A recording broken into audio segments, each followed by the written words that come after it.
Guessing will ruin your mixes faster than anything. That is the truth. So if you have a mix and you've put plugins on and you've guessed, I think this is better. I'm not sure. Let's change the ratio from 4 to 20 to 1. Is that better? I think so. If you're guessing at what knobs mean, at what the attack does, at what the release, if you're guessing, you're not going to win no matter what. Because what will happen is something will go wrong while you're mixing along the way. There'll be something you hear you want to change. That's what I mean by go wrong. All of a sudden now, whatever you thought was good isn't good. Something's wrong and you hear it. So as soon as you're aware of it, where are you going to go to change it? You got no idea. And that's the problem. That's the real root of the problem. In today's world, people love to go search for videos on how to do, watching people make EQ moves in order to achieve things that doesn't have any relevance to your sound source that you are treating. It's got no relevance to the song you're working on, with the tempo and the speed you're working on. So that's why you're probably taking longer to learn than you have to, because you're probably spending way too much time watching people do that. Show you things that work for vocals. Well, every vocalist is different. It's one of the most varied sound sources there is. Because if I talk like this, you wouldn't EQ my voice the same way as if I talk like this. So what I'm saying is, that's the thing. Because everybody's voice is different, you got to decide how you're going to mess stuff up in a good way. All right? Mess it up in a good way. So let me say this. Compression. So many people get this wrong. You cannot put any plugins on and flip through the presets, especially on things like compression, because you need to understand what the compressor is doing. I can't tell you how many people in the lessons I give, they'll pull up like a CLA 76, they'll put on male vocal preset, and then they'll keep it moving. And I'll ask them, I'll say, why did you put on this preset? I don't know. I just, it's a male voice. I need to compress it. I'm like, okay, well, in the case of what you're doing, do you realize that you have it set on 4 to 1, and do you know what that means? No idea what it means.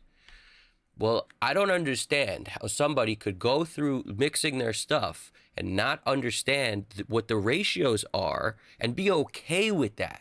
In other words, we all had a point where we didn't get it. That's totally okay. You need to spend the rest of the day learning what that is. Then tomorrow you'll learn something else. But if you don't figure out what the stuff you're using is doing, you got no way to really adjust stuff. Whether it's at the time you're trying to make it as good as it can be, or later when you hear, uh-oh, too much vocal is actually sneaking through this thing. I want to make the knee sharper so that it actually clamps down more aggressively because too much is getting through. Now I go find the compressor and I up the ratio, because on an 1176, the knee is going to be changed. So if you use that, you would need to know that in order to be able to make what you're hearing change. This is all connected. That's why if I had to say biggest thing people do wrong, they're using way too many plugins and they don't know how to use any of them. That's the biggest problem. So you need to, if it was me, this is what I would do. If I was starting today, I'd pick one compressor like an 1176 and I would get good with it. Understand what everything is, mix a song using just that compressor, instantiate it however many times you need to throughout the track, but get comfortable using that on everything you want to compress. Because at least that way, you'll learn what each setting is doing through actual use. And you might even read the help manual kind of thing. You might even read what it's doing. I know that sounds crazy to people, but this is a good way to just get an understanding of what's really happening. Because on 1176, which is the most versatile, best compressor, Andrew Shep said if he could take with him a perfect vocal chain, it would be a Neve 1073 into an 1176, and then he's good. And he's not even compromising in the least. So, in my opinion, and what I started with, I mentioned before on the channel, the first compressor was an 1176, and I love it. That thing is like my buddy because it's so good. It's so versatile, it's so good, and it just makes all types of sources do what you need. It's the best workhorse compressor probably there is, in my opinion, because it's so versatile. So learn that one. Learn the difference in sound. Try to get your ears to hear the difference when you have it set to 4 to 1 compared to when you have all buttons in. because, like I said, guys like Serban, they know when they hit the buttons, what they're doing. If they want that little extra sheen on the vocal, that sort of comes from the distortion that's created when you do all buttons in. It creates, like people call it the nuke setting, or, the all buttons in setting is something like a 10-to-1 ratio, roughly, something like that. And it's super aggressive sounding in a way. So when you want the vocal to sound aggressive, and like a lot of energy in it, a lot of hype, that all buttons in is amazing. But when you want it to sound smooth and natural, a little more gentle sounding compression where you barely hear it, 4-to-1 is your best friend.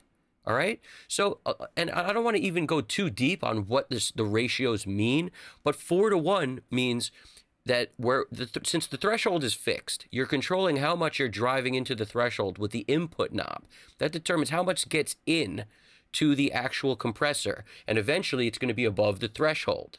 So the point is, by cranking the input into the compressor, when your signal gets 4 dB over the threshold, it will allow 1 extra dB of output.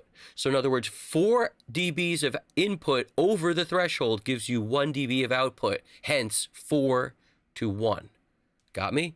So 8 dB over the threshold gives you 1 dB output, hence 8-to-1. These are the settings on there's only a couple choices on there: 4-to-1, 8-to-1, 12-to-1, 20-to-1, and then all buttons in.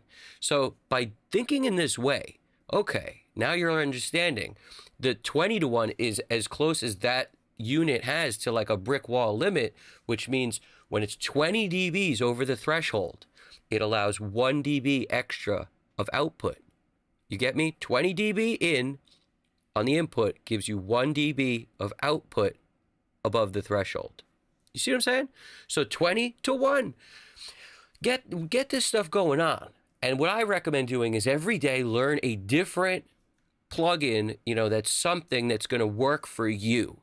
This is way, way better than putting on 30 plugins and you following what someone else told you worked for them on their song. That's all a preset is. Hate to break it. Presets are what worked for somebody else on some other song. There's some starting point for somebody. It ain't the ending point. It ain't what it should always be. This is ruining your mix if you're doing that on all your channels. And I can't tell you how many people really need to hear this. This is critical stuff. Same with EQs especially. Don't be putting EQs on that somebody else told you. This is how to EQ a kick drum. This is how to EQ a vocal. This is how to do whatever. It's not relevant for you, your source, your kick drum, how it was mic'd up, what drum was used, how the player is playing. There's too many variables. So realize that's what audio is. It's variables central, just variables all over the place, flying at you. That means if you don't have an understanding of the tools, you'll never win. And the only way you get it is actually one at a time, learning the tools. The only way and the only time I'll use presets is on effects like delays and reverbs, where I don't necessarily want to dial in the whole thing because I want to audition different sounds very quickly. So for a delay, you'll put on something like a Galaxy tape delay, like something like this. Galaxy tape Echo is one of my favorite, it's based on the Roland Echo Jam. You basically just flip through this and it will change the settings so drastically because it's changing delay times, it's changing what each head is doing, it's changing the amount of reverb, it's changing where the reverb's panned, it's changing the amount of echo. It's doing so much with a click of a button, so you can easily just audition things. The same with if you're doing reverbs. Like if you're looking at any reverb plugin there is, it's going to give you a very similar effect by just flipping through the room sounds and things to be able to hear what works with what you're doing.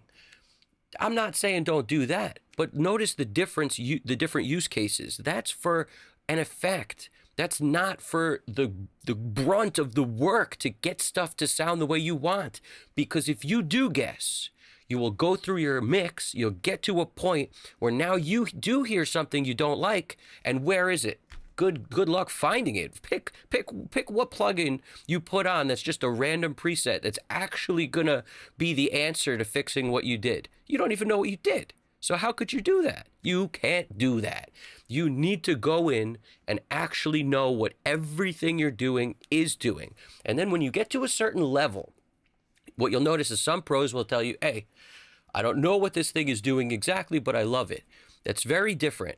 They actually mean, I can't define what it's doing in words, but I hear it. That's what they mean when they say that. So I hope to help you with that translation, because that's not the same thing as putting up a plugin and just flipping through the preset and being like, perfect, oh, I like it. You have no idea what it's doing. Whereas they actually do know what it's doing. They hear what it's doing. They just can't put it into words. They can't put it into words because they're not really sure of how the algorithm may be working to create whatever, but they hear it. So when you're not on that level and you just think you go to male vocal preset on every compressor, it's like, nah, man, trust me. I'm saving you from years of not knowing what you're doing. Because a lot of guys can produce circles around stuff, just create tracks like crazy. And as soon as there's a problem, as soon as something starts to fight itself, they got nowhere to go. They don't know where to turn. They don't know what they did to create it. They don't know where to look. So a lot of times their stuff just devolves into nothingness, and it winds up being something they never finish because they have this issue going on they can't solve, they can't fix. No matter what they do, their mix sounds like trash because they've lost control of the mix. Regain control of your mix by understanding and not guessing, all right?